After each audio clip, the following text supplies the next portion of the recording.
Yes, now people, welcome back to James Redmond TV and welcome to another Premier League roundup. I'm joined with me brother. Welcome to the Redmond's army. Lewis, how are we, brother? How are we, my mate?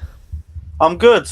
My weekend good that one of us can be good. Good that one of us can give that answer to that question. I'm glad. Do you know what, Lewis? Because you're a G and you're my G, I'm actually happy that you're happy, but I'm not. Before you even say, oh, how are you, James? I'm not. Yeah, I was going to say my weekend's probably been a bit better than yours, but... A bit might be an understatement. About the Anfield thing, like, I thought Fulham was going to be the turnaround, and now I'm fully in the same court with you, where it's like, okay, it's all depression now. Yeah. You're going into every sort of game, you don't know whether you're going to win. I get it now, I get it. Not going to lie, as a Chelsea fan, if Fulham's going to Anfield and getting 3 points, then... suddenly, I don't feel as gassed up about winning at Anfield against you guys anymore. It doesn't hit the same. I hear you. No, I hear you. Shout out to everyone who's in the chat, man. Solomon, hello, James. How are you? Solomon, I am all good, my mate. And before we actually continue, I want to just address something about people who might have saw me instant match reaction. Basically, I had no jacket on, and I was supposed to wear a jacket, but I have like a scar there on my arm, and basically people thought like the worst straight away. I just want to let you know that a disclaimer. It came from like. The story sounds fake, but basically I got like a few scratches on my arm because my dog came running out after me the other day to fight with this other dog that lives next door, and like because they like collided together, I like tried to pick up my dog quick, and lad, like I scraped me up my whole forearm. I'm not gonna show it just because I know people don't like scars and shit, but like people thought the worst. I appreciate that everyone was looking out for me, and of course I wish all yous are doing all right in these times, as good can be. But I do appreciate the concern. But I thought I'd have to start the stream just to let you know I'm all Gucci in the hoochie. But shout out to everyone who's here. And yeah, we've got some Premier League football to get into. Obviously, we've already got the Manchester is red. Not for long. Oh, yeah. It's going to be as unbearable. Not for long. So. Not for long. But that was surprising, though, Lewis. I'm not going to lie. I mean, Flawless is going to join us soon. I did not see that coming. I even said in my stream that Man United are going to get slaughtered against Manchester City. I didn't even expect it to be like a thrashing. I just was so confident Man City were going to win that game. Extend the streak to what, 22 wins it would have been, or 21? Mate, like, I weren't seeing that coming, is what I will say. And you know what? Fair play to United, because I want to actually start off on Luke Shaw, and I wish Flawless was here to get his opinion. But mate, on current form, or even this season, he could be the best left-back in world football. And I know that you can't go saying crazy statements overall, but who this season's been better than him? Because I can't think of anyone. Ben Chilwell? Don't start with Ben Chilwell, Lewis. Don't start with Ben... If we're talking about remontadas, let's talk about the market. He's not even the best left-back in England, Ben Chilwell. He's not even the best left-back in England, Ben Chilwell. He's not even the best left-back in your team with the way that he starts. Ben Chilwell. But now, Luke Shaw, I feel it's competition, and I think that's what Flawless said as well. Like, Luke Shaw's at his best when he knows his spot's up for grabs. If you give him the comfort zone of knowing that he's the best left back by a mile at the club, he's just going to get complacent very easily. And I think this season's just exposed him for that. He's an amazing left back, but he needs competition right next to him to get the best out of him. And do you feel that's what it is? Yeah. Definitely, and fair play to him because he's producing the results week in and week out. And you're right, well, he's probably been the best right back in the league so far, based on form and everything. But that also provides a question mark, because in terms of longevity, Alex Tellers has been brought in to compete for his spot. If he doesn't get regular game time, he's going to leave. And if he leaves, then they now need to get another good left back to produce that competition, or Luke Shaw's going to go straight back into the mud. Do you think that... Because do you know what I think his number one problem's been? Injuries. And I know that's a very easy thing to say, but I feel like whenever he's played, don't get me wrong, there's been games where he's been average, but I felt like that was when he was coming back into a rhythm of playing football. Now that he's had that rhythm, and you're right, competition as well. Competition brings out the best of everyone, and this is actually, without trying to talk about Liverpool too much, I feel like this is Liverpool's issue, or at least we've realised it's their issue. For example, and even before this bad form, by the way, like Firmino, for example, he's got no competition. So when he's not scoring goals, he's like, as long as I keep doing my link-up stuff, then I'm sound. Weren't Jota meant to be his competition? Or was he meant to originally be on the left? Jota's not a striker, so even if he was, that's a very easy scapegoat type of thing, because Jota was there to replace the front three. You know, we should have really had stronger options, but Origi is the backup striker type of thing. But Firmino knows he's going to start above Origi. He knows that the manager doesn't favour Origi over Firmino, regardless if Firmino's scoring. So it's like kind of like that with Luke Shaw. I feel like there's substance to the fact Tejas has gone there. He's done sound, you know, and he has done sound, mate. Like, you know, Tejas, didn't he start the first couple of games and have okay performances? But Luke Shaw was just eclipsing them. He was saying, basically, Tejas came into the league, was like, yeah, I'll just settle in, I'll just chill. Luke Shaw went, nah, mate, you're not coming into this team and taking my spot. Remind me, when was Luke Shaw's last big injury? Because unless I'm missing something, it must have been a while back. In fact, people, if you could let us know in the chat when Luke Shaw's last big injury was, that'd really be appreciated. Make sure you're smashing the likes and subscribe to Lewis as well.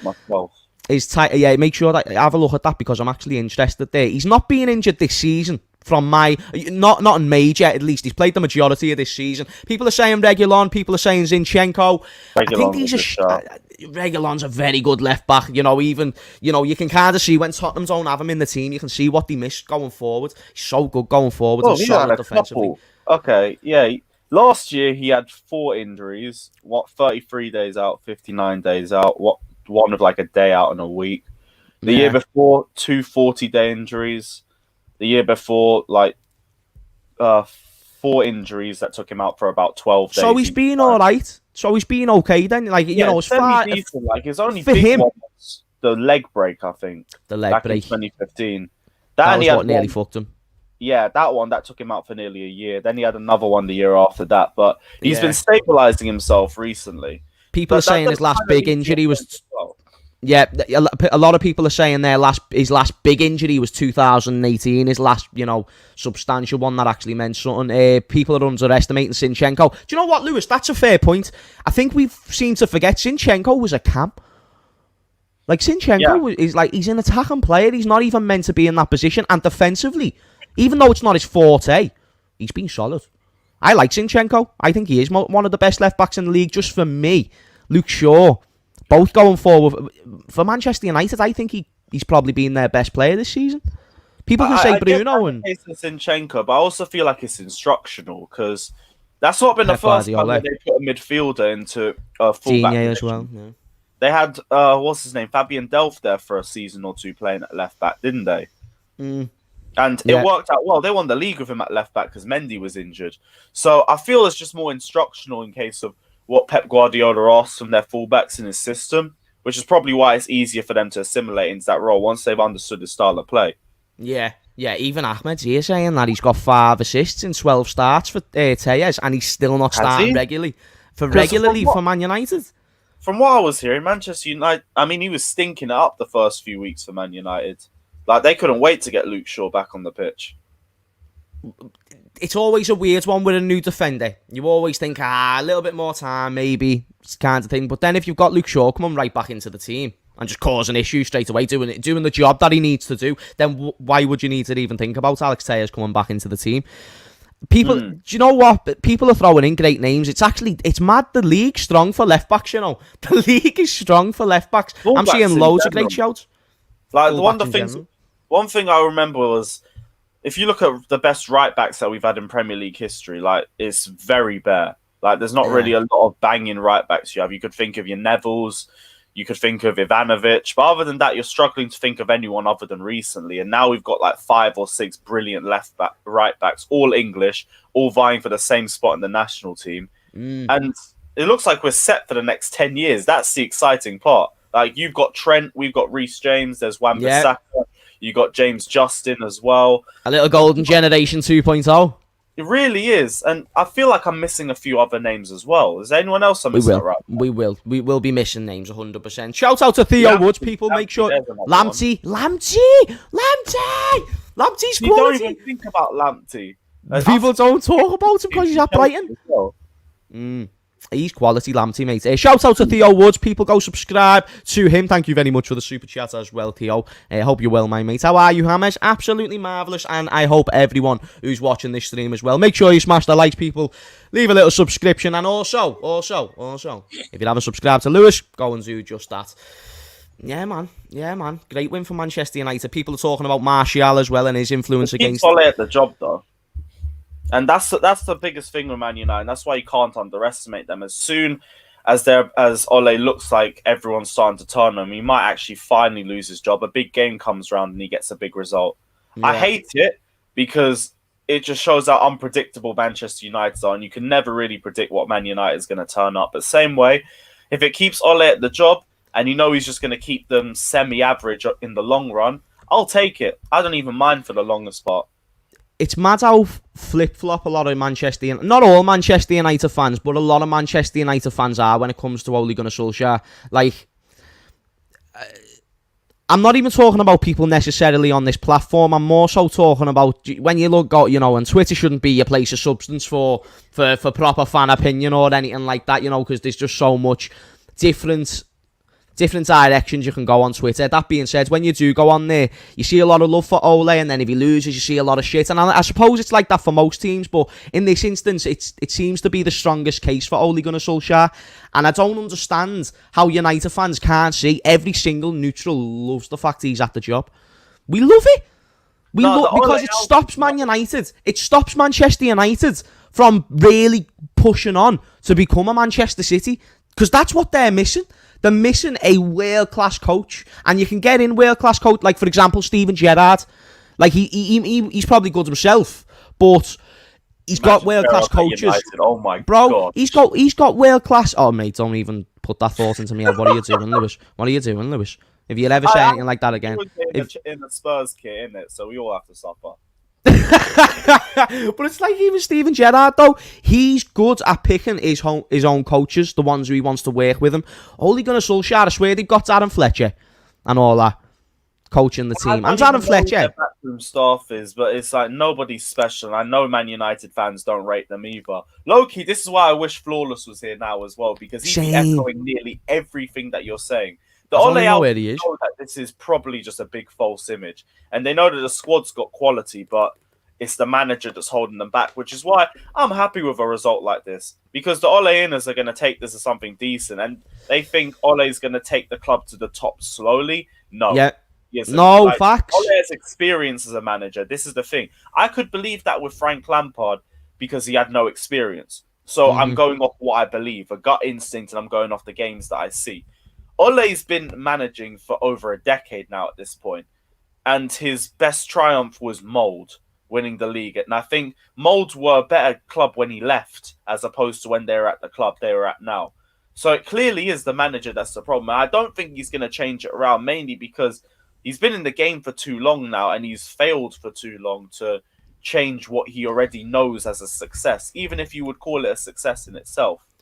But that's why I want Ole to stay in the job. He's got a contract for another 18 months, so hopefully he's going to be here till the end of next season as well, because that's going to be another season where United start serious challenges. Yeah, no, defo. Even GGMU TV says we just got ex-players, and that even people are saying Michael Carrick's a part of that backroom staff. See, it's all right wanting to be, a romantic club. It's all right to romanticise these players that done well in the United shirt, was very successful in the United shirt, was a part of that era of sheer dominance, easily the best era of Manchester United's existence. And you want to hold on to that with every breath. And, they've even got that with the manager. They've got the storyline there. Oh, Ole Gunnar Solskjaer scored some of the biggest goals, one of the greatest cult heroes to play for the club and whatnot. Very good striker coming off the bench at many moments. Very good when he started. Like, it was one of them things where they want to hold on to that as much as possible. And I don't know how much it benefits them when it comes to winning silverware. I don't think it does. I feel like they're going further and further away than that. And just because they're getting second place, like right now they're behind Man City. They just beat Man City like you suggested. So what? That's just decided to add another 2 months to his contract. And then what's that going to lead to? Just another few months of inconsistency. And people thought... That's what the owners want. Yeah, people... If you think about what the club wants. The fans want to see United as a successful institution again. The owners just want to see Man United make profit. All they need is them to hit certain targets. It don't have to be the Premier League. It could be just get top 4. Maybe you don't have to reach the final. You don't have to win the whole thing. Yeah. You get to semi-final or something. The amount of money you make by progressing to that point in the competition, it might be decent enough for them. Like, I ask questions because it's now 4 semi-finals in a row that they've bottled, and they haven't made it to a single one. That is a big factor for them, and I just think the motivation for Man United is there to a certain point. You can only see it when they either have a game where the manager's job's on the line, or they're in a really bad position, they need to turn things around. They're the masters of winning games that they have to win. But when they get complacent, you can easily see it. Like, they've beaten the team top of the league, and they've lost to the team bottom of the league. That's the most Manchester United thing I've seen from them. Yeah. Yeah, no, I hear you. Shout out to Ozane Roberts. Digne, good at attack and not as good defensive. See, that sounds like a bit of a... a bit of a Trent type of thing, because people like to compare Digne to Robertson, and they like to say the attacking stats, look at the attacking stats. But if you look at it defensively, he's not the level of Robertson. Robertson is actually very good defensively. He's a well-rounded fullback. So, even though Digne may be better than Trent defensively, that's what that gives me vibes of. I don't think he's the best left-back in the league, and I don't think he has been this season, but he is up there, though, Digne. Brendan Reith, Ole has beaten Pep 3 times in a row away from home, and he is the first manager to have ever done this, and also he has kept us undefeated in 22 away. You see, though, Brandon, it's these type of stats and these type of things that you're going to pull up, and by the way, thank you very much for the super chat and supporting the channel, but it's these type of things, and I don't know if you're a United fan, but yeah, you kept us to undefeated. That's what's going to keep you in trouble, because you're going to look at these runs. You're going to forget about the time that he's got knocked out of the Champions League when you only had to gain 3 points out of your last possible, was it 9? And you had Istanbul in that run of fixtures. You had Leipzig, who you beat 5-0 previously. Granted, they're a very good side, so losing to them isn't a big shame. But you beat them 5-0 recently, and then you have Istanbul, then you have PSG. You should be able to get 3 points out of them games. And the reason why they never isn't because of the players. Sometimes it can be down to the players, but it's because the players always are going out and they're carrying the manager through it. And people will be like, James, that doesn't make no sense. And I'm not trying to dispute that Ole has no tactics. They're just not up there with the world's best managers' tactics. That's the way I look at it. The way I look at this super chat is all he's done is mention away form. Now, why haven't we spoken about the home form? Because it's shit. Exactly. Like, let's be real. I can't talk as a fan who's just lost 6 in a row, but it's not the standards terrible. of where you want to be competing, where Man United should be competing. It's just not. Congratulations, you lot are brilliant away from home. If you lot had your home ground as a fortress, you might be closer to Manchester City than you guys are right now. Yeah. But you see, that's where the problem is with Manchester United. Old Trafford ain't a fortress no more. Yeah. It's not the same sort of place. There seems to be like a lot of places like that, Jordan. Now, I say that we still can't win there, but that's just typical Chelsea at this point. We haven't won a league in 7 years. Point being, Man United just aren't as strong as they should be. From Callum, the problem with Man United is they don't buy into Ole. His players, they buy whoever they want and not Ole's targets. You see, Brendan Rodgers had a very similar problem. Frank Lampard's had a very similar feat happened himself. It's kind of still one of them things where, like, even though Jurgen Klopp has had, leverage on the signings he can make at Liverpool, Jurgen Klopp hasn't had the choice on every single one of them decisions. It's really about what can you do with these type of players. Like, for example, Mo Salah, he weren't a Jurgen Klopp signing. From my knowledge, the mold of player that he wanted. Because if it isn't, I don't think that's who it wants. I don't think that's who Klopp really wanted. There was rumours going on at the time that Klopp weren't happy with Salah joining the club. That he wasn't. Not that he weren't happy. He was just content. He was like, sound then. So this is what you're giving me to work with is basically what it was. It was one of them situations. It's about what you can do with them. It's about how you fit them into a system. The reason why Mo Salah is going to be looked at as one of the greatest ever signings in the Premier League history, for when he joined Liverpool, is because of the system he played in, and it made him look much better than what he actually is. And it's not that he's a shit player. Mo Salah is a very good footballer. But I was going to say that because I was about to ask you about Salah, because low-key, I know a few Liverpool fans that want him out the club, and I was just going to ask him what your thoughts are. For me, do you want me to tell you the only validated argument you could give me to let Mo Salah out the club, or if you want Mo Salah out the club, the only argument you can really proper give me is when it comes to Mo Salah, he's 29. So what? How many more prime years have we got left in him? Probably not that many. He relies on pace heavily. Pace is usually the first thing to go. Shout out to Flawless, the main brother. Thank you for coming in, brother. Yo, man, man? Big up. We're talking about individual brilliance FC. Perfect timing, yeah, bro. and I've perfect timing. Yeah, facts, yo. We're touching on Mo. We're touching on man like Mo. That is exactly that individual brilliance. Yo, big up for having me. Firstly, secondly, apologies on the lateness as well, man. Listen, lateness. We say it all the time. Lateness is greatness, my friends. Yeah. It's greatness. Shout out to yourself, though, Flawless, man. Thank you for joining. Yeah. Anytime. So the only argument people can say on Mo Salah is that he's 29 and that if we sell him now or if we sell him next year, boom, we can get a good couple 100 million for him because he's still got a little bit of something. You know, he's the top goal scorer in the league right now and he's playing shit. I think he's playing shit. I watch him and I don't think... Flawless, you watch my watch-alongs, bro. You see them. You know that I don't like Mo Salah when I'm watching him a lot of the... And it's not an agenda. I still think he's been the best attacker all season. Yeah. But he still makes me scratch me fucking eyes out because everyone's being shite. Do you get what I'm saying? I get exactly what you're saying. So maybe people are looking at it like this and thinking, well, we need to cash in. If you give me that argument, you'd have something to work with. Anything else, you've got... If you're probably going to sell anyone first, you should be looking at someone like Firmino. Firmino's the one I look at from your front three, and I'm like, if you're going to sell someone and try and evolve it, I think he's the one. Because Salah, like you said, his overall gameplay might not be good, but he scores goals. He's like that. Yeah. He's like your Bruno, man. Like, he's just inevitable. He'll score. He'll get an assist type of thing. And Mane is, even though he's been poor this season, I think Mane's quality. He's the one I fear the most when we play you lot out the front three. Is Mane. Yep. Yeah, well, that's the thing. Even like now, do you know what? We'll talk about our front three. Shout out to Kaiser, get Hammers the 200 likes, and then we'll touch back on United and whatnot. Shout out to everyone who's in the stream. Kaiser, thank you for the super chat, my mate. Really appreciate it. Everyone, smash that like button. Go subscribe to Lewis. Flawless.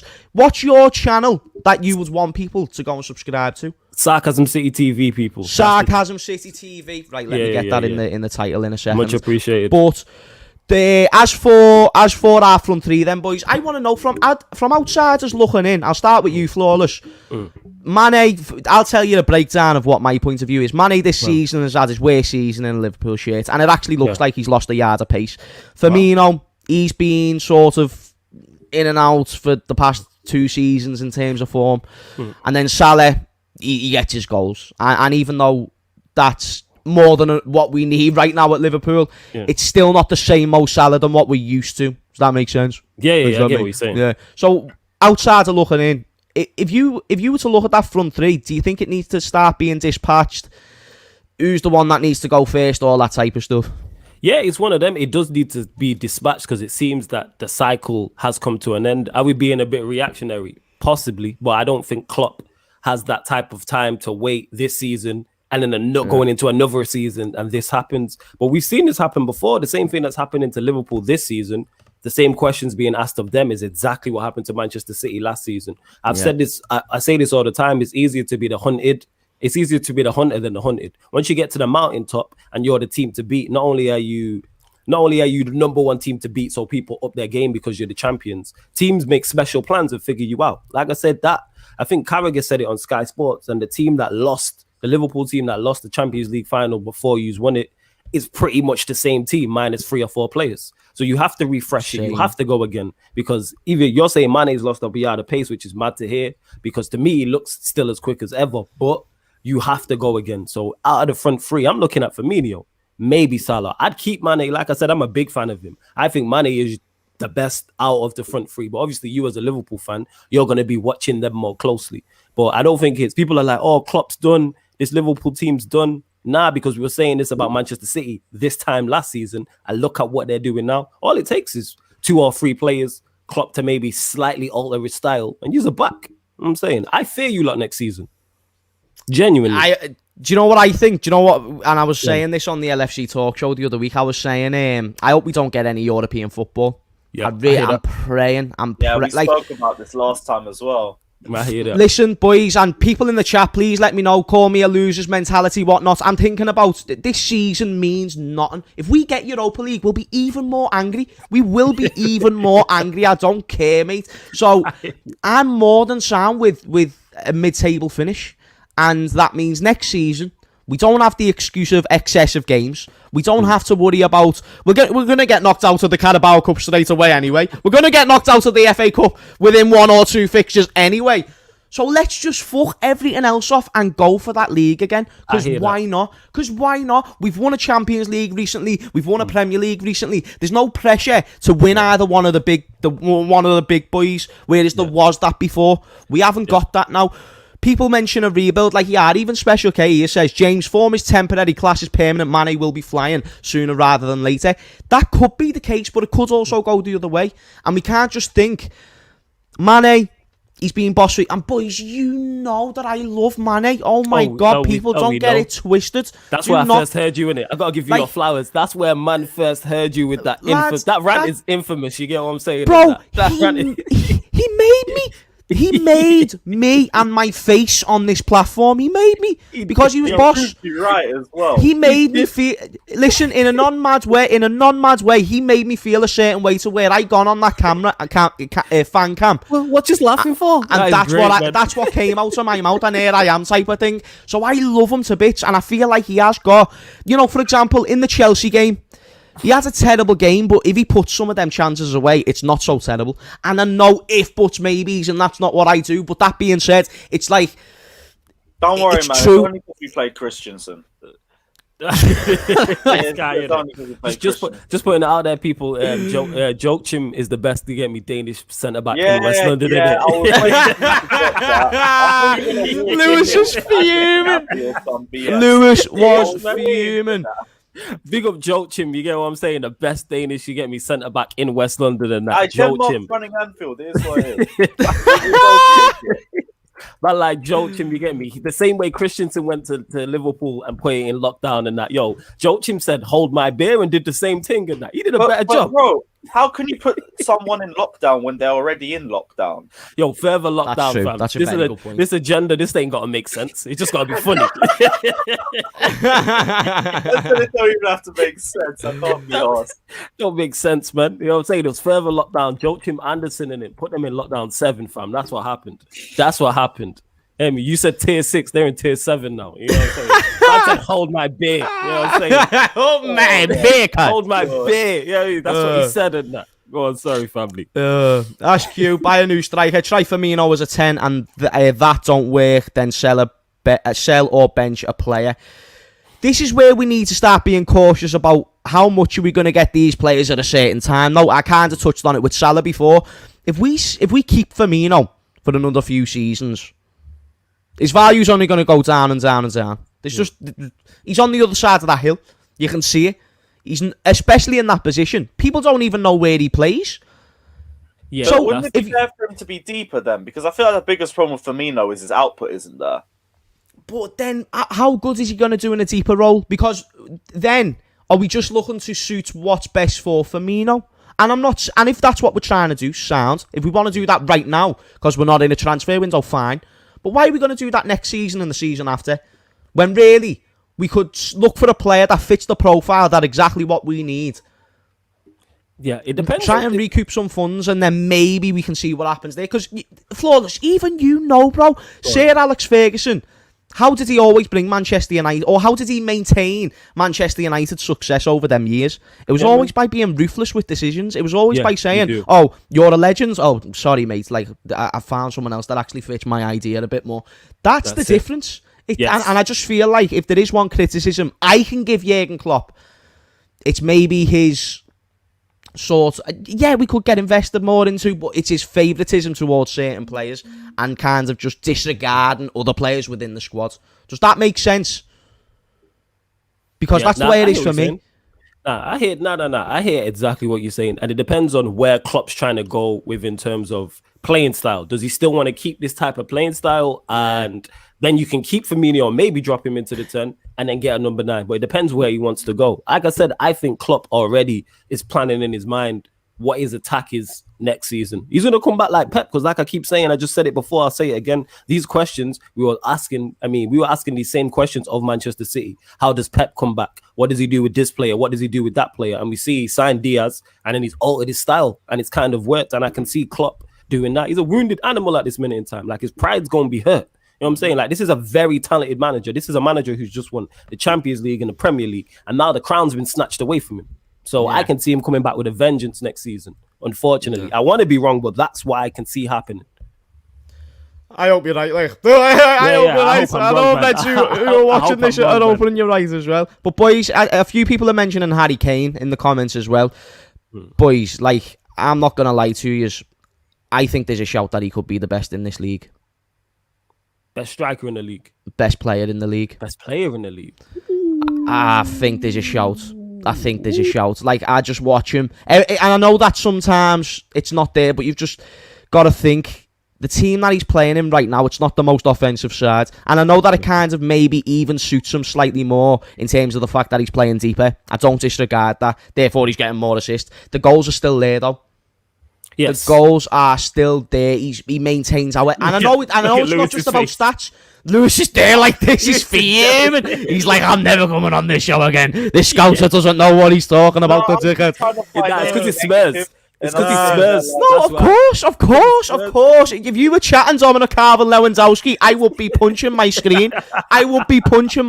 So don't worry. We gonna get to that. No. We gonna get to that. We gonna get to that. We gonna get to that. Harry Kane, for me, mate, he's carrying a side. To... I don't think they'll get top 4, but if they do get anywhere close, a massive reason will be because of him. No matter who's playing with in that front three. Much agreed. Yeah, it's one of them. It's Kane, like I said, with his output, incredible. Like it can't be doubted in that. And then the fact that he's slightly altered his game and he's playing under Mourinho and he's playing slightly deeper, the way him and Son have been linking up. Like I think their goals and assists, I think they're joint in terms of the combination. They like one of the 5th, they're in the top 5 list in the Premier League era or something like that. So that's incredible. 5 off Drogba now. Is it 5 off Drogba now? They're going to break it. Yeah, that's what I'm saying. And now you're adding Bale into that mix as well. Imagine they had a manager that was a bit more offensive. But Mourinho's done it at times. I watched them against West Ham in the second half. They go for it. They have spells. It's like they know how to do it, but they just don't do it. They know how to. They know what it takes. Yes. They've got the players to do so, but they just don't have that. They don't press the button. No, they don't press the button, and that's because of the manager. Because even when I looked at the team, it's like you got Kane, Son, Dele Alli, Ndombele, all on the same pitch at the same time, and it's like you have all this attacking talent. Go for it. I sound like I'm talking about Manchester United with that, but yeah, it's the same with Spurs. Like you have all of this attacking talent. Your defense is not that good. That's like JV said. That's why they're playing Dyer at centre back. Go for it. And we've seen you go for it and destroy teams. But that's just Mourinho for you, though. I don't know what it is. But yeah, Kane being the best, he's definitely a shout. Like he's in the conversation. Who's better? That's a good point still. Who's better? Son's cold. I rate Son highly, though. Son is yes. I rate Son very highly. Like when you look at Son, he scores all types of goals, running behind, drop deep, get assist, right foot, left foot. It's kind of like Son's wavy and he's quick as well. He has that pace element to him as well that Kane doesn't have. But it's one of them. You got a point still. You know what I'm saying I'd have to think more in depth about it, but he's definitely in the conversation. I think he's in there. What are your thoughts, Lewis? Because you've seen like he's not. You don't want to praise no Spurs guys. That man's got a problem. Harry you don't even need to praise it. Like you can just go against me. He's a good player. I can give him credit where best player in the league. Maybe like Dan had a very good comment earlier where he's talking about a certain Danish centre back being the best player in the league, and I do have to agree with him right now. But he was bringing up Joachim Anderson, my guy. Yeah, Jim Anderson, you know. Jim Anderson shitting on Christensen at the minute. He's shitting on him. Yo, I'm waiting for the reverse fixture. When we have the pair of them playing against each other, we'll see. Because we've already played one time, and one of them kept a clean sheet, the other one didn't. It's a sticky one still. But Harry Kane as the player, I think even by his own standards, he's ripping the league apart. Apparently, like he's got the most assists this season. I think he's 3rd highest goal scorer this season, and he might be in a shout for winning another award as well. I've just forgotten about it. It's off the top of my head, but like he's breaking nearly all of his own records this season, or he's on track to do it so far this season already. So even by his standards, ridiculous. But I do just think like Tottenham just rely on him too much, and if anything, that's probably where their problem is. Like if you took a bit more of the pressure off Harry Kane and Heung-min Son, maybe they'd be a lot higher than they are right now. I think they're both two of the highest goal scorers in the league right now, but they're also the 9th highest scorers as a team in the Premier League. Which, when you think about it, that's a madness in itself. You've got two of the highest goal scorers in the league, but you're mid-table in terms of goals scored. Yeah, that just shows how bad the output is overall throughout the team, and that's what's holding them back. Whether that's a Jose thing, whether that's been more issues with the other attackers, I don't know. Because you could say that, but Gareth Bale's now actually starting to turn a corner as well, and he's starting to look more sharper in himself. So if they start to climb up the table now as a result of that, maybe it's been more of a case that's been the problem with the other attacking players. Because there's definitely been a huge golfing class between Kane, Son, and the rest of the attackers of Tottenham. Like, they've just been carried by the pair of them. So that's probably been what's been holding them back the most. But Harry Kane, let's be real. If Christensen don't win Player of the Season, it is probably Harry Kane. Here's what it is. Hey, Christensen can't even get in the Player of the Month nomination award, unlike a certain other Danish centre-back in West London. But, you know, it is what it is. We move, man. We move. We move, innit? You're lucky the Premier League have an agenda against our club. You're so lucky. We move, innit? You know what I'm saying? I just want to quickly shout out to Kaiser for another super chat. Nice one, my mate. Opinions on Bale and Kane. Boys, I was going to touch on Bale as well. I see people mentioning Bruno Fernandes for the Player of the Season. But I wanted to touch on Bale. I'm interested. Was he wrote off too soon? Now, I know he's not like prime, like insane, like the Bale, like...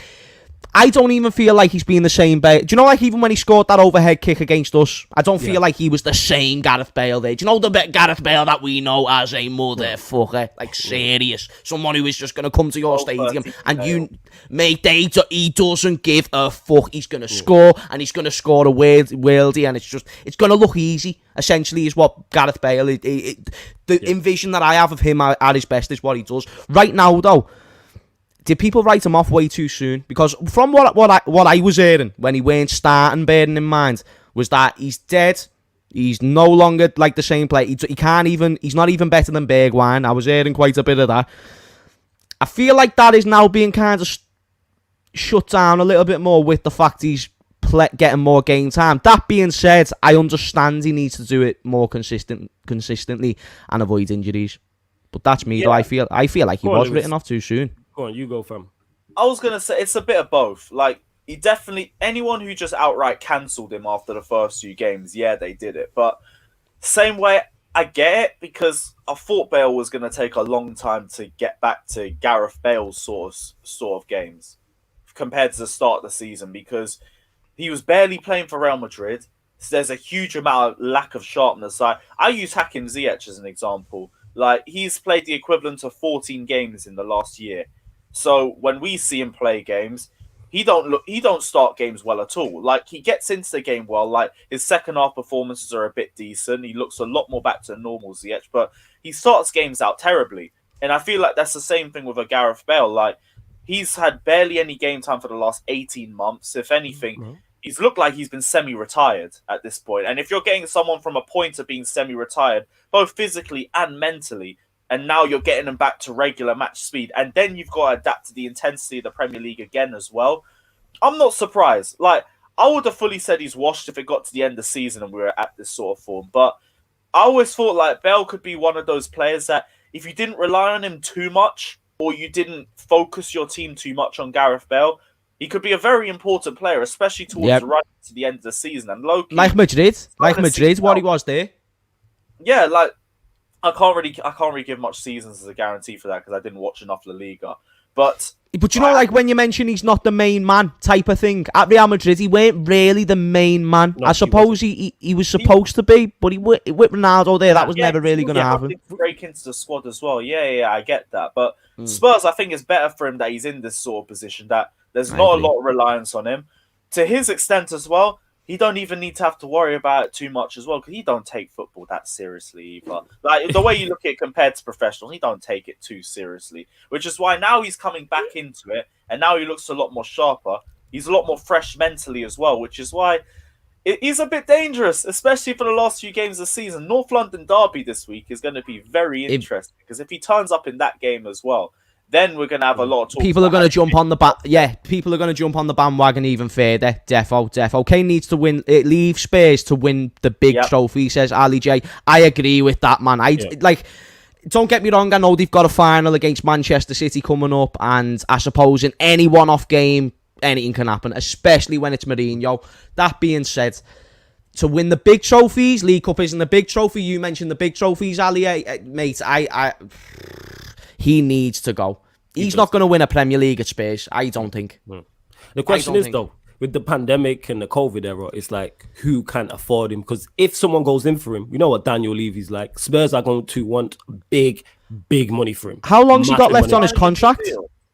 That's what you know. Sign a new deal. Someone in the comments will let us know. Even if someone in the comments will let us know. But even if it's say for instance, for example, he has 2 years left, they're still going to want big money from him. You're talking 130, 140. That's what they're asking for. Easy. You get me? That because Spurs ain't going to be able to replace him. Even if they got 150 million for him, who are they going to get that replaces Kane? There's no ready-made replacement, even with if they made a world record transfer contract until 2025. Yeah, that's what I'm saying. So you're talking 140, unless the only way I can see it happening if Kane kicks up a fuss, but he doesn't seem that type of character.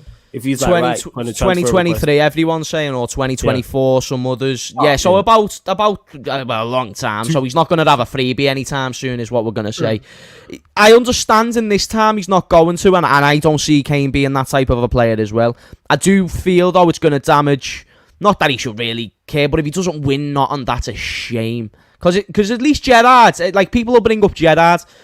Gerrard won a Champions League still, which is actually a trophy. A lot of other great players, like people, like when people used to bring up like Gerrard and like, I don't know, just someone who's won a Premier League. But how many of them won a Champions League as well and actually has a big, massive influence in that? Harry Kane, I feel like he's got the closest he's ever going to get to winning a trophy. And that was against us in the Champions League final. A major trophy. I feel like that's the closest he's got, and it's the closest he's going to get. Unless he leaves.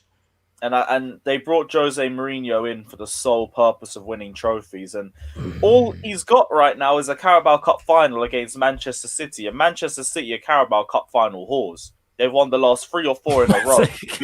They are, bro. They take the League Cup more seriously than I've seen any other team take the League Cup. I'm taking that. It's the Carabao Cup, you know. But and the Europa League's their other priority. Because they might as well. But that's also why I'm thinking, you man have sold your soul for football that you all can admit to yourselves that you don't like. And it's for the Carabao Cup. If that's not the makings of a small club, I don't know what it is. Because this ain't even the Europa League. Europa League I can understand. Even if it's not the Champions League, it'll get you to the Champions League. They're probably not going to make top 4, so I understand that. Plus, they're Tottenham. They'll take whatever they can get at this sort of point. Even if they will take anything that they can get, though, the League Cup, they do. FA Cup has history behind it and everything, so I can understand that. I still wouldn't rate it compared to the Europa League and the Premier League and the Champions League, but I understand rating it over the League Cup. The League Cup, though, a one that everyone plays their youth players in, a one that no one takes seriously and is just a pain on everyone's midweek when you've got Kane Cup. And this is the sort of trophy that you lot are trying to pick up.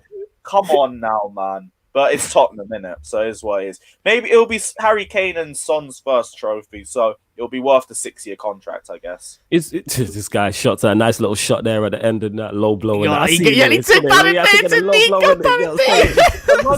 know I'm not giving them any respect. Like, you're lucky I even said Kane was a good player on this stream. I'm very shocked you said that. And I would have run with the agenda still. There's there's quite a few Tottenham fans actually in the chat right now saying Europa League would be a good thing, and don't get me wrong, a trophy is a trophy. Yeah. Like when we fought Sevilla, do you know when we fought Sevilla and if we won them, we would have stopped them from winning it for the 3rd time in a row, and it was Jurgen Klopp's first season.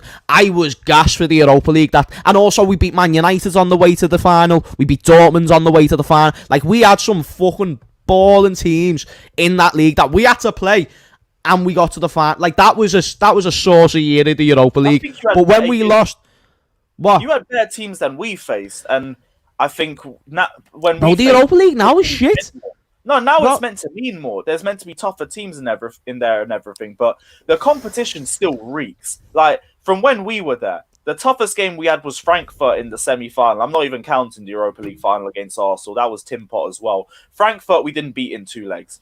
Everyone else, it was just, we did an Eastern European tour. We played our B team. And like we made a lot of mistakes in a lot of games, and no one could make us capitalize on it. Like the level of football in the Europa League is genuinely terrible. But it's just because you can get Champions League football in there now. That's semi-important. It's like all it is. That's all it is. And it's the reason why they're doing that conference thing as well. It's because they just literally want to add as much more to it. Like, oh, we are. If you win this, you get in the Europa League. Like, mate. Yeah. That's what you said, though. And in terms of Spurs winning a trophy, it depends on what you've won. Because Spurs have gone so long without a trophy. You're going to take a Carabao Cup. You're not going to be picky. Whereas, say, for instance, if Manchester City just win the Carabao Cup this season, that's a disappointing season for them. For Spurs, it's a good season. Spurs finish season 7th, yeah. If that's because they've not won something for so long. If they finish 7th and win a Carabao Cup, great season. If City finish 2nd and only win a Carabao Cup, terrible season. So it's all about context and perspective on your team and where you're at that current time. Yeah. Standards. That's what it is. It's not standard. No, it's not standard. You literally just said standards. Manchester place in the Carabao Cup was a terrible season for them. Spurs will finish 9th and win the Carabao Cup, and they will have a trophy parade. Yeah, because they have it. You literally said standards. I didn't say that. No, you didn't have to say the word standards, but you defined standards. This guy can spin anything.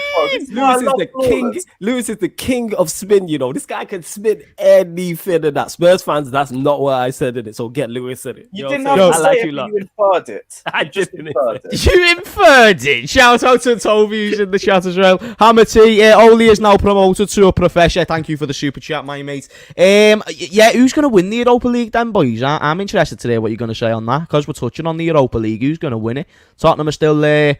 Man United are still there. AC Milan, Man United are playing. I'll let the Europa League team start. Hey, you want a little outside in shout? Do you want a little outside in shout? Steven Gerrard with Rangers. You know what? That's the team I wanted us to draw still. I wanted Rangers. Yeah, United Rangers just to kind of spice up the Europa League, because I'm not going to lie. Yes, I want Manchester United to win it. When you get to finals, semi-finals of any competition, it gets exciting. Before that, it's dead. Before that, it is dead in it. I hate the Europa League and that. It's dry. It's the longest competition known to man. The reason why Sevilla won it 3 years in a row, because they were still playing in it. There's still teams playing in it now. They were still getting knocked out of the Champions League. So long. It's like, it goes up to Group L. It's like more than half the alphabet or something like that. There's a round of 16, a round of 16, second round, a round of 30. It's just the longest competition. It's like, when does this ever shrink down in terms of sides? But United, with the players we have, wearing with a shout. Arsenal, you definitely can't rule out. We've seen them win cup competitions before. Rangers, they're on a high. You can't rule them out.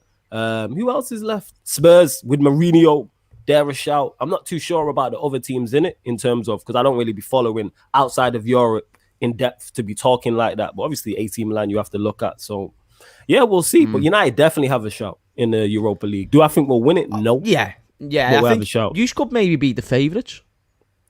Maybe. I don't know what else. I need to see him get past the semi first, and that's not even me trying to run jokes. Yeah. I hear that. Yeah. Well, that's what we all need with Ole. Yeah. That's what the problem has been. It's been when you get to that moment. That's the difference for me between just having quality within a team and then needing just a little bit more than that. And you need just that little bit more in them moments when you get into a quarter, semi-final or a final. You need that little bit extra than just quality, because there's so much that goes into them games where individual brilliance, you can rely on it all you want, but you need to give yourself the best possible chance, and relying on just individuals instead of giving them proper information to go out with, it's not giving them the best possible chance.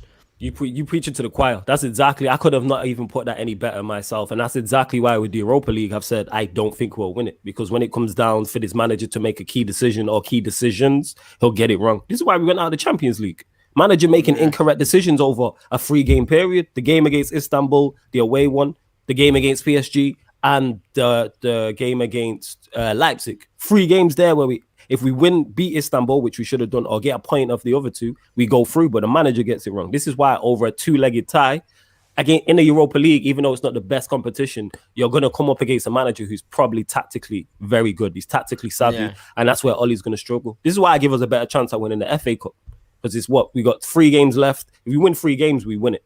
and it's individual brilliance. It's just one-off games. So we have more of a chance of winning the FA Cup to me. Yeah.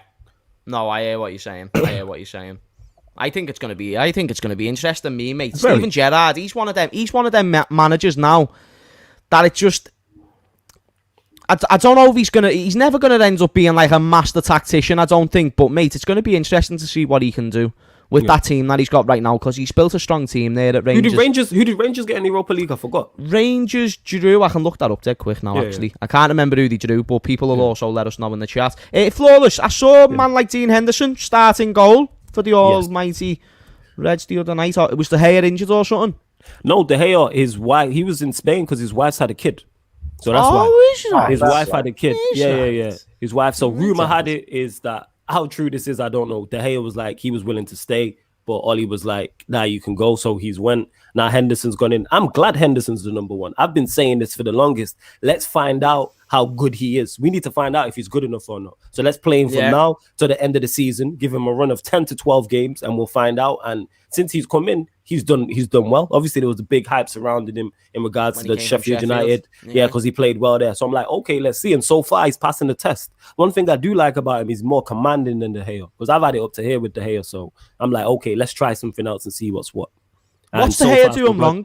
What's De Gea doing wrong? Because I'm not saying that I know that he's on the other side of that hill, and I know that he's not the same goal. But what is it when you look at De Gea that he's either not doing what he was when he was the best goalkeeper in the world, or he's just making a certain mistake too often?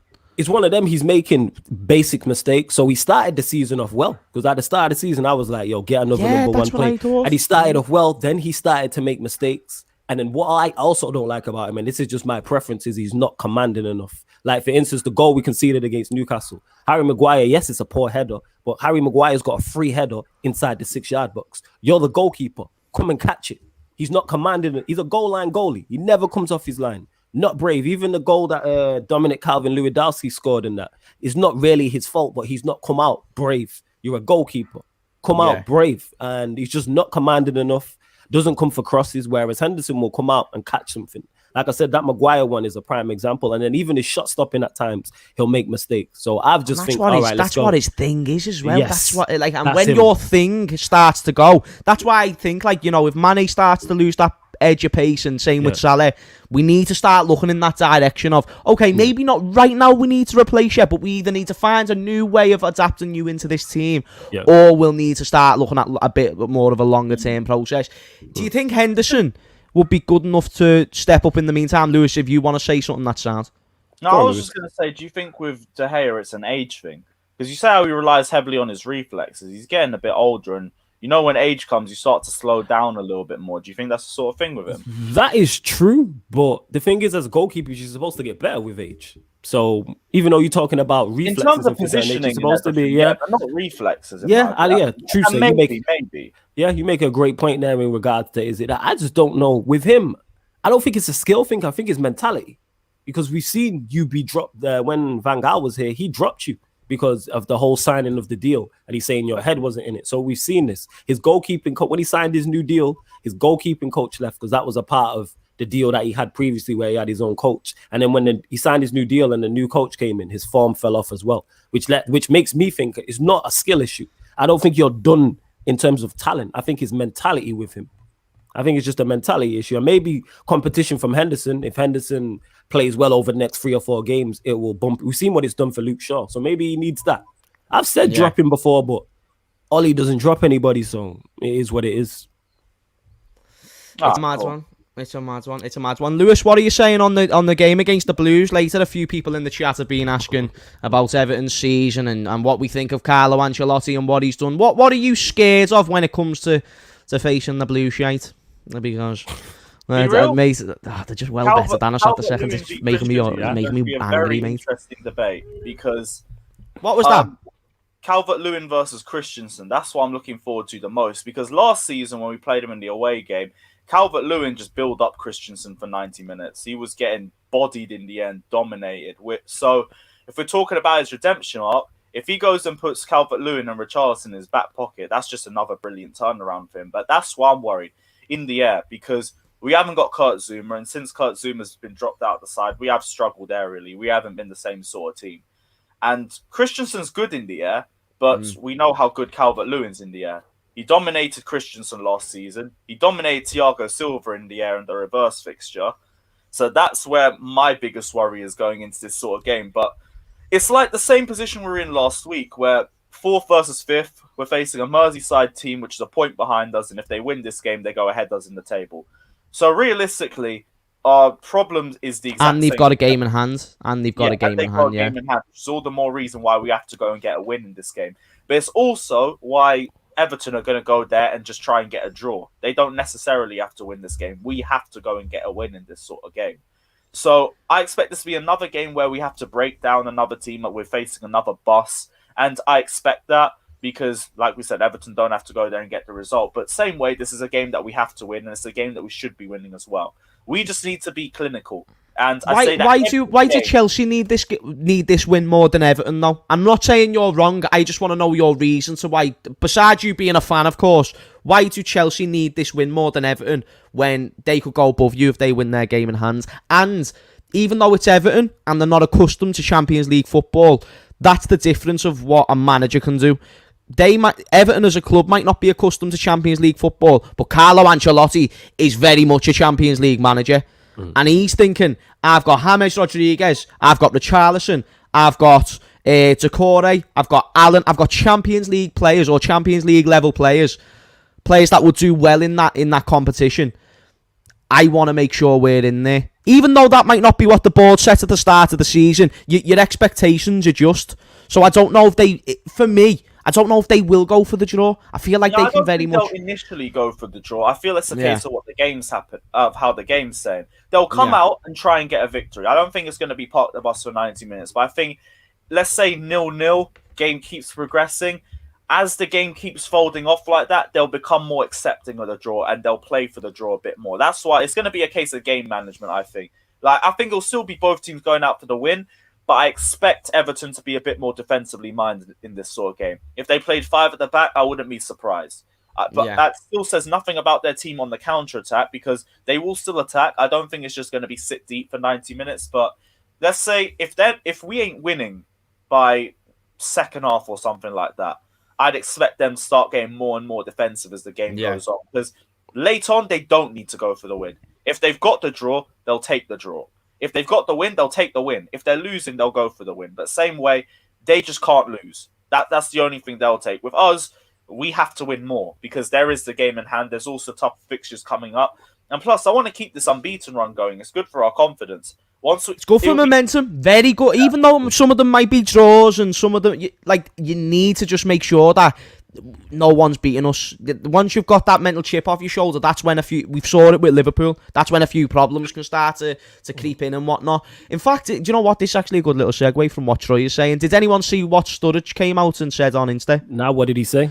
So basically, he was just talking about because obviously he spent a good few years with this squad of players. Funnily enough, when we won the Champions League, the squad hasn't changed too much since Sturridge left. To be dead honest with you, so he came out and basically just said, essentially, class is, or form is temporary, class is permanent. But what he said it in a more extended way. It's like when you've got a world class manager, when you've got the players within that system, you can always bounce back.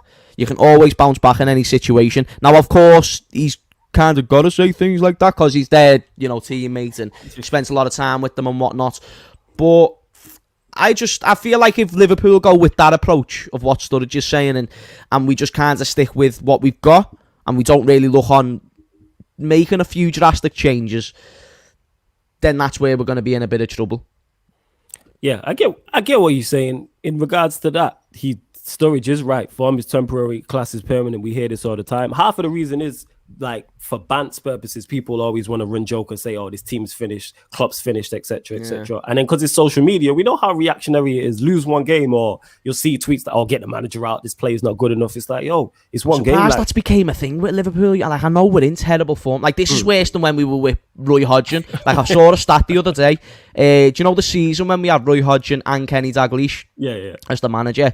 I think we lost a combined 3 games at home that season. Ooh. But the thing is with Klopp, the reason why Klopp has money in the bank is because of his CV. You know what I'm saying? Because he's won a Premier League just last season and a Champions League. he's been your most successful manager in the Premier League era, that your fans are going to be patient. And people don't understand. Like, people don't seem to be able to fathom and understand that. This is why this is why I'm so harsh on Ole. If Ole had a CV, like if he'd won a Champions League and a Premier League, I'm not on his case. But the fact you've done nothing and you're doing nothing now, it's kind of like, all right, you're not the guy. So yeah, with Klopp, like I said, I don't want to be right about this, but I see Liverpool coming back next season, especially if you don't get Europa League. If you just have a clear run. Chelsea did it. What season was it? Under Conte, was it? 16-17. Yeah, under Conte, and they just had no European football. And you can just play Saturday. 1 week, Saturday. Like, that suits your, and especially that high intensity football that Klopp wants to play too. Suits you down to a T. So here's hoping you get Europa League. You know what I'm saying? Mate, if we get Europa League, I'll be devastated on so many I'm hoping you lot get Europa League in it. You lot need a win in that. I won't even do watch-alongs on Thursdays if we get Europa League. I won't bring myself to do it. I will not bring myself to do that. I will be fuming. Fuck the anthem. Listen, fuck that anthem. Listen, just mad. It's a tune, yeah. It's a tune, mate. It's a tune, but mate, it's because of what it signifies. It's like, I'm trying to think of a good example. Like just think of any artist ever that ends up becoming like a nonce or something, but one of their tunes you absolutely loved, and it comes on and you're listening to it and you're like, oh, I shouldn't be enjoying this tune and whatnot. But you are, because it's a banger.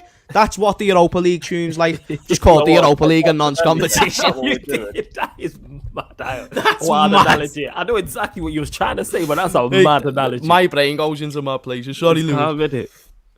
No, I was saying that literally sounds like Dutch, but yeah. Or Fabregas, because I remember Fabregas saying, when we first played our first ever Europa League game in 2019, he was sitting there listening to the anthem, and he said, I hoped I could never play in the Europa League again. And here I am standing with a Europa League badge on my shirt. Like, he genuinely sounded disgusted. And it's mad enough, he left 6 months after that. Like, he was genuinely sick of it. Man had enough. But hey, if you do end up in the Europa League, James, you have to do watch-alongs in it. You know why? Because that's when you get the best conversation, I'm telling you. Lewis has been on the watch-alongs we've been on. We do everything but watch-along to the games and that. We just having general conversation about stuff and that. It's just a link-up for everybody. Trust me. It's a motive. It's a motive. And the team wins at the end of it. Yeah. I don't know, lads. I remember when we had Brendan Rodgers as manager, we had a few difficult spellers under him, whether it was Europa League or Champions League. That's the one thing I will say about Brendan Rodgers, I rate him very highly as a manager, and I feel like a lot of people disrespect him a little bit too much when it comes to Brendan Rodgers, because I feel like what he's done with Leicester, I feel he's overachieved. I feel what he did with Celtic, he done what he's supposed to do. He won the league every time he was there. He done one of them seasons undefeated. You literally can't ask more than that. But the one thing that you can ask more from is what he done in the European competitions, is what he done in the Champions League. And even at Liverpool, we got knocked out of the Champions League when we had Real Madrid, Basel, and some other shit team in our group. And we got knocked out into the Europa League. Leicester, they haven't had great runs under Rodgers in the European competition. Aren't they out of the Europa League? Or am I just thinking? No, they got knocked out by Slavia Prague. Yeah. Slavia Prague. That's who Rangers are playing. That's who Rangers are playing. I think that's been their biggest problem, and that's just been their squad and maximising it throughout all competitions, which is why, and it happens for a lot of these teams, and especially with this season with the fixture list, you have to be able to manage all the fixtures that you have this season. And Leicester City struggle with that. They struggled with that last season. They were going to struggle with that this season as well. That's where their biggest problem is. I don't think they have a brilliant B team. Oh, well, that's a bit of a I love the, you know what? I love this. Football banner, like that is just the best. It is, man. It's great. Yo, Jack Rose, not everybody can chat to Fulham and them, man, innit? He's a United fan as well. Jack Rose, he's a United fan. Yeah, I'm United people. I should have put the hat there so you lot know in it, but it is. I'll do that next time and that. I'm going to put the hat there so you lot know in it. I've not got a flag or anything behind me, but yes, I am United fan. Do you think it could be to do with the manager though? Because I know they've got injuries and whatnot, but do you think it could be to do with the actual, like, Brendan Rodgers himself in terms of when it comes to the European stage? Like, I swear, even with Celtic, he didn't get them into the group stage at one point. Yeah, but I feel with Celtic, like Scottish League and everything. But he's done it with Liverpool and now Leicester. He's done it at 3 different clubs where he's been unsuccessful in Europe. That could be his kryptonite. Yeah, the thing is with Celtic, though, if I remember correctly, managers before him have done well there. Did they not beat like Barcelona? Like when Nakamura scored the free kick? It was group stage. It was a one-off game and everything. Like they have their moments, and Celtic Park is a fortress when it's Champions League nights and everything. But same way, Scottish football and everything. Like they'll have howlers all throughout the shop. It is what it is. Like I think with Brendan Rodgers, it's moments. Like everyone remembers him for the Liverpool bottle job in 2014, and everyone remembers Leicester City dropping out the top 4 race last season, and they've just put it imprints on their heads now that Brendan Rodgers is a bottle job. Not really. If anything, it might just be inexperience, in my opinion. That's the only 2 times where he's been pushing. If anything, overachieving. Both those seasons, he massively overachieved. So, if anything, it might just be him not adapting to the new situation, if that makes sense. And I think with more experience and more understanding, maybe that will change. But that's also speculation because you need to see how Leicester City perform to the end of this season. If they drop out the top 4 again, this is now becoming very consistent, and then you can start having a serious talk about it. But right now, I want to see if he learns from his mistakes. And a big way to gauge that is if Leicester City make top 4 not this season. Because if they don't, it will be for the same reasons why they didn't make it last season. I think with Rodgers, I don't even put it as bottle job. I just think he's the level below that. That's what I literally think it is. I think he's a very good manager. He plays wherever he's been, he's played a good brand of football. I just don't think he is capable of winning the big trophies because that's just not him. He's the level below that. If we're talking tiers, he'd be in the tier 2. So he's underneath your Klopps, Peps, Ancelotti's, that caliber of manager. I don't think he's the guy to take you to a league title or take you to a Champions League, but I think he's the guy to elevate your club like he has done with Leicester. Leicester fans, we do the Shameless FC with Neil. He's very happy with him. I'm guessing most Leicester fans they play a good brand of football and they're there or thereabouts. Could he do better in the domestic cup competitions? Probably. In the Europa League, you could argue that, but bottle job, I think that's a bit too strong of a term, I would say. Yeah, maybe too strong, but that's why I'm saying you need this season at the very least to either justify that point or to fully put it into the mud. Yeah. Because if they finish 5th, to me, like people will be like, "Oh, he's bottled it." It's good. Leicester. Yeah, that's Leicester. It's He's Leicester. not a usual top 6 side. That's what I'm saying. He's made them that. Yes, he's put them in that conversation. If they finish 5th, people are like, "Oh, Rodgers can't get them into a top 4." Blah blah blah.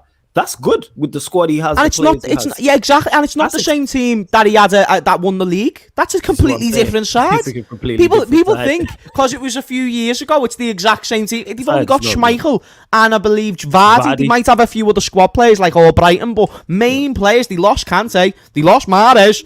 Yes. And he's still getting them in the top 5. They went shit when he left. They were nearly relegated again at one point. Brendan Rodgers, Puel who was their manager for a little basis there? Mate, he was average. He weren't taking them nowhere. And then we finally saw what a decent manager can do. Even Tyler says here, Scottish teams are overrated as fuck. The Scottish League probably the same level as the English League 3. I agree to a lot of extent in terms of outside of Rangers and Celtic. I feel like now Rangers are kind of showing with like a proper system there in place, we can do well in any competition. We might not win it because we haven't got the resources other clubs in different areas do. But when you think about the Europa League, mate, like round of 16 for Rangers is solid. They're in the conversation, and then wait until Lewis is saying that now. Wait until Lampard goes to. But what was Celtic ever doing? What was Celtic ever doing? Even with Rodgers, who has got way more experience in the game than what Gerrard does, and probably got given more resources as well. How did he do in all them? We were just talking about it then, and he's a good manager. But when I was also talking about the overall quality in the Europa League, I feel, let's say if he gets to the quarterfinals, cool. Like then I can get a bit more because then you've whittled it down to like the last 8 teams. And if he's managed to take Rangers there, fair play. No. Last 16. We'll talk about that. That's a great talking point. Yeah. I was just gonna say last 16. Like, if you probably take a look at the Europa League last 16, there's probably still a few dead clubs in there too. So it's good, but I still need to see a little bit more. And I don't want to use that to take away from what Gerrard's done with Rangers either, because he has done a great achievement, especially for how little he spent in the managerial role in itself. Fair play to him for that. But I don't know. Maybe it's just my idea of Scottish football in general, but it's a level below. It really is a level below. Yeah. We'll see. Nah. Yeah, we'll Shout see, innit? out to Michael, who says Rodgers is as good as Poch. Now, I brought that up, not necessarily because instantly I agreed or disagreed with it, but I feel like it's worth a conversation, and I feel like the way we can dissect it down, what have both managers proper achieved when it comes to Pochettino and Rodgers? What trophies have they won? So that we'll start off with that. I'm not saying this is the whole argument. We'll start off with that. We can start off with that. Who's won more trophies? So, right, Rodgers have won the Scottish League. So we can't really say that that's like a mad thing, yo. He hasn't won no major trophies, from my knowledge. He never won nothing with Liverpool. He never. Whereas Pochettino has just gone to PSG, and I believe that was his first trophy. Yeah, it was his first trophy. Yeah, you're right in saying that. Because I thought Poch was the manager that I wanted. I wanted him to take over at United. Because yes, Poch, the reason why I rate Poch so highly, yes, he should have won a trophy at Spurs, and that's a black mark against him. But what he did at Spurs is the same thing he did at Southampton. Yes. He elevated those clubs, and people underestimate that. When he took over Southampton, they were not a mid-table club. He elevated them to mid-table status. They brought in so many players. As a Liverpool fan, you know Hammers, in terms of the amount of players you took from them. A lot of them came through with him. He built a side.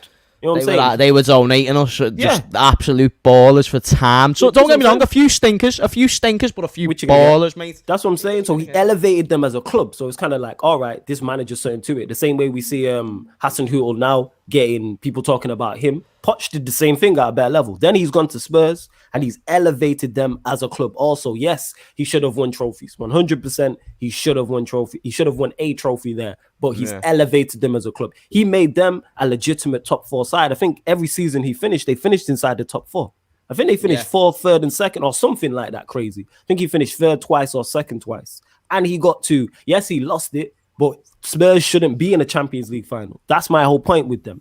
There's no way Spurs, the fact that they get to the final is a massive achievement for them. They shouldn't be there. Yeah. And they will get nowhere near that. That's why they're in the Europa League now. I'm saying they won't get there again in anytime soon. So that's what I'm doing. And now Poch has been picked up by PSG. Now we're going to find out how good he is. And at this moment in time, hey, you go away to Barcelona, win 4-1, you're doing something right. Mbappe or not, you're doing something right. Because if he got beat 4-1, everyone's talking about how Poch is a fraud and this and that. Yeah. No, it's facts. It's facts. Shout out to Jack Rose for the £2 super chat. Excited for the mid-table clash against Leeds, bro. I'm not excited for it. I'm never excited for any game that comes Liverpool's way now, Jack. But thank you very much for supporting the channel. Rodgers has 11 trophies. Poch has 0 major trophies. Again, we need to talk about what trophies these are. And again, Pochettino's just won his first trophy. Even though it might not be a league or whatever, I think it's still classed as a major trophy. That being said, tactically, who's a better manager? Tactically, Lewis. Go on, Lewis. Yeah, Lewis, who do you think? Between Rodgers and Pochettino? Yeah. Pochettino, I'd say. But here's the thing. It's a mad one, that. I think Pochettino. You can't justify it because, like you said, Poch ain't got any trophies. That's the jarring thing. But I know his football's good. And he's played a very, very attractive brand of football under Tottenham Hotspur. It's just no trophies. But I guess that's just Spurs tax, isn't it? Jack's going in today. Jack, I don't know what it is with you, yeah. I don't know what it is with you, yeah. At least he's paying the donation for the start. I love that. Do you know what's mad? Do you know what's mad? Like, shout out to Jack, because he's actually been a long-time supporter, even before I started doing YouTube. Like, when I used to do Instagram lives and whatnot, Jack was always there. And he's a United fan, but he's never took the piss. But Jack, you're taking the piss now. I appreciate that you're doing it in Super Chats. It means a lot. But fucking hell, do you want to tone down a bit? You're eating away at a man's heart here. You know what I mean? What is it like to win a home asking for a friend? I'd love to know why you're asking me. You've got a Liverpool fan, you've got a Manchester United fan. Lewis, can you give any insight on what it's like to win a home on a regular? Actually, yeah, we're now finally used to it because before, not only because before under Frank Lampard, like Lampard tax, yeah, heavy Lampard tax, but now under Thomas Tuchel. Yeah, it feels good. I'm happy to have Stamford Bridge back as a fortress. I'm also really happy that it's going to take another 4 years minimum before someone can try and break our home record. So I'll take that as well. We're the real Invincibles. Up the Chelsea. Yeah.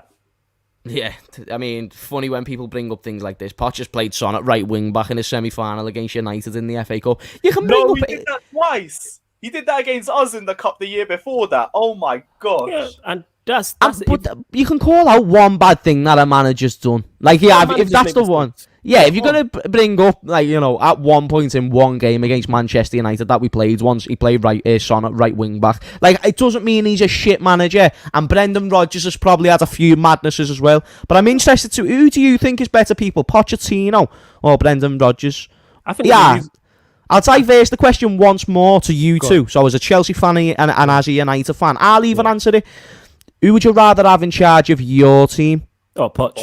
All day long. I use both, but I'm Poch. I'm Poch. I wanted him, you get me, before and he went to Rodgers PSG. Chelsea as well. I'm still saying Poch. Yeah, you say, that's a very valid But point. why, we all say Poch, but why? Why are we Poch? saying Poch? What does Poch have over Brendan? Because we've just tried to dissect it down. We couldn't find anything clear. What does he have over Rodgers? I do think one, tactically he's better.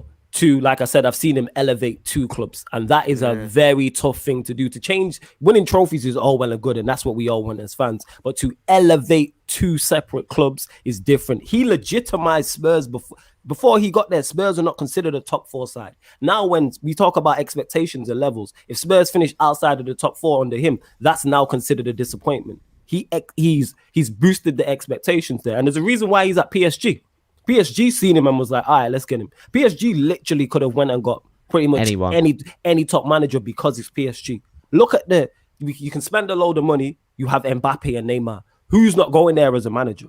I'm saying, who's not going? You have the best possible platform to succeed. And they've went, you know what, let's go and get Poch. And we're going to find out how good he is there, actually. This answers all the questions, which is why, even though I wanted him at United, I'm glad he got that job.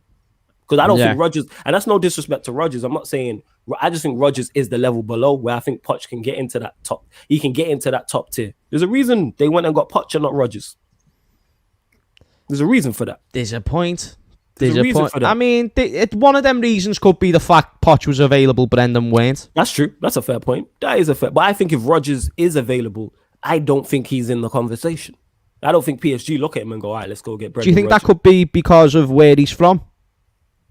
His nationality? Do you think it could be because I think he's probably the best British coach there is right now? He is the best British coach right now. Yeah, I don't think there's anyone. I'm trying to think. But do you think maybe he's not rated to a certain extent because of that? It's a possibility. That's what a I'd possibility. Say. I don't follow PSG like that to know, but it's definitely a possibility. They could have looked at him like, yeah, he's British. Why not? Maybe it's a possibility. Thomas Tuchel over Poch, apparently. That could be. That some people maybe say that's a closer. I agree with that.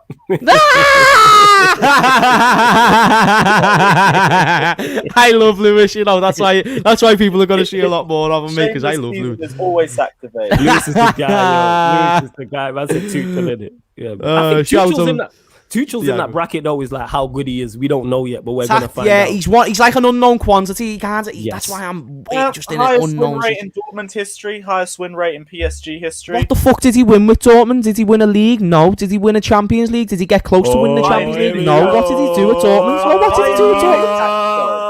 What? It's a sticky one. Fuck off. Klopp had to compete with Bayern Munich for years. Klopp had to have Bayern taking Lewandowski. Man like Mario Götze, who at the time was one of his prime players.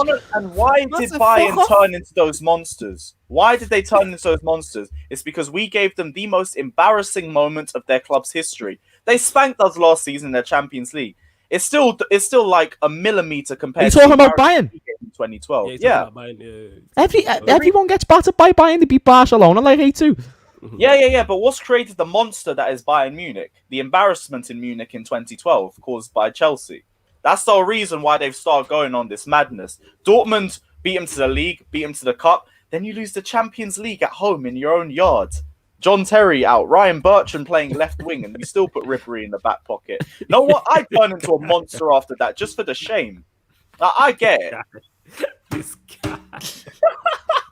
This guy.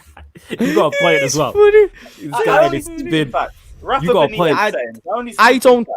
I don't think Tuchel has done anything to this point in his career to where he's shown he's a top class manager. I think he's shown he's a good manager. I think he needs to show a lot more for me to say that he's top. In terms of trophies and everything, I understand that. Like he's still another got one stuff to prove, but I'm optimistic with the stuff I've seen at Dortmund and PSG. Like, he's flexible. He's not stubborn like all three of the last managers that we've had. He ain't stubborn. So with a team that we have now as well, a very young squad that, if we add a few certain additions, could be capable of dominating for the next 5 or 6 years. Under Thomas Tuchel, I think that's the perfect manager to have under them, because we're not going to be stuck with the same rigid formation. If something don't work, I know we're going to change it. This is the first time in years. He's not stubborn. That's great. That's even what Klopp has a problem with. He's stubborn sometimes. But that's the thing with us as fans, right? And I've deeped it. We shouldn't be sitting here knowing what the manager's going to do. If we know what they're going to do, if we know what their subs are going to do, if we know what their game plan's going to be, imagine what the coaches are thinking. They're going to have an easy idea of what to expect. Tuchel ain't got a clue. Like, I could name what I think the lineup's going to be today, and he could throw out something completely different, a completely different formation. And I could still say, cool, I'm going to give this the 90 minutes. Because there's been so many times I've sat there and said, oh, what kind of bummy lineup is this? And then we've gone and just balled out for 90 minutes. So, like, cool, this is why I'm a fan. Cool. And I like being a fan again. And that's what Tuchel's making me feel like. That's why I believe in him. Must be fun. You know what I'm saying? Shout out to Jack. Remember when Anfield was a fortress? Me neither. Fuck off. But I think, like you said, you mentioned Tuchel. I put Poch in there. Nagelsmann will go in there as well. They're all in that boat where it's like, all right, now where you lot are at in terms of clubs, we're going to find out how good you lot are. We're going to separate if you can go to the next level or you're going to stay where you're at. We're going to find out about Tuchel. If he's going to be successful or not at Chelsea, then we'll know how good he is. Same with Poch at PSG. Nagelsmann, if he does move on from Leipzig or he stays there, he's in the same boat as well. Ten Hag, who's at Ajax, like all these young up-and-coming managers. Because you know what it's like. People are quick, the same way we're quick to criticize and say someone's off it, we're quick to praise players and be like, he's the next guy. This is the next bit. So we're going to find out. Do you know what I think's very interesting when it comes... Because I remember leading up to the Chelsea game, not that people were saying Tuchel's well better or anything like that, but people were comparing Klopp and Tuchel and how it's going to go and whatnot. And even this comment here, Klopp is even more stubborn than Wenger, and that's saying something. Lately, he has been showing a lot of factors to where he looks way more stubborn than Arsene Wenger. And I feel like in the long run, that could really hold him back to many extents. And when it comes to comparing him and Tuchel, obviously right now in this current moment, Klopp has well more above him, but I feel like Tuchel could be maybe one of them managers, and I feel like this is a massive trait for a manager to have. It's the ability to be able to adapt, and that's why I don't rate like Jose Mourinho as much right now, because I don't feel he adapts enough. But it's the reason why I rate like a Brendan Rodgers, because he adapts. He never just stuck with the thing that weren't working at Liverpool. He adapted as a manager. He improved. He looked elsewhere to improve his skills. He never just stayed within the realm of being a British and learning the British way. He went outside of that. So I hear what you're saying. It's a mad one. It's a mad conversation. I have to get to what Tobe's saying is here as well, because I understand what you're saying about balance, because we haven't really seen Chelsea's balance yet, because we've been sticking with 5 at the back for the longest part. We've only been changing the front 3. Yous are just getting through. That's what yous are doing right now. Yous are just getting through. Season, I don't care, because the title's now gone. I mean, if it wasn't already gone 2 months ago, it's definitely gone anyway. So I'm only focused about getting top 3, top 2 if our form's good enough. Like, I think everything's up for grabs except for the title. But other than that, like, next season is where we really see the changes, because we need a clinical striker and we need a destroyer for a DM as well. That's the 2 things that we're missing right now. Yeah, and one thing too that's lovely as well. That's a lovely super chat. Big up Jack Rose. Keep the donations coming in and that. Like, we love it. We love Liverpool slander on this channel. Look at Hammers fuming. Yeah, saying don't you start with the fuming. Shut up, you lot, I know my Scouse accent is the best before you lot get onto my comments, but it's still happy running it. Jokes happy running. Flawless is a goal, mate. So he's all right to at least give it a go. Shout out to yourself though, Jack. He's been giving me shit all day. Says I run this show. Let's talk about 6, baby. Baby. Yeah, I remember that tune first came out as well. I was so gassed. I was just like, let's talk about 6, baby. Let's talk about LFC. Let's talk about Rafa Shankly, Jürgen Klopp and Bob Paisley. Like, mate, I remember, I was there chatting the most. And a year later, mate. Oh, it's a sad one, boys. It's a sad one. Well, do you know what, boys? I think that's a good way to end the show. I have enjoyed this show. It's been a good one. Everyone who came into the stream, shout out to your damn selves. Gonna have to make this a more regular thing. Hopefully, boys, if you would take the pleasure of coming back onto the channel, I'd love to have you. I'm fully down for that. Big up for the invite first and foremost. Secondly, I'm definitely down for that, man. It's been good being on the channel. Enjoyed this, man, innit? You know love that, man. Love that. People used to was the dream duo together that I thought I didn't know I didn't be on a stream with, boys, lads. We're all boys. We're all boys. Used to together is great, man. But yeah, this is the show. This is the show. Well, people, please go and subscribe to Flawless and to Lewis. Their channels are in the title: Sarcasm City TV and Carefree Lewis G. But people, thank you for watching. Make sure that you smash a like. I hope that you're all well, and I hope you go on to have a marvelous day. And we will see you all later. I will end the show with the Ollie out spam. We will see you all later, people. Have a good one.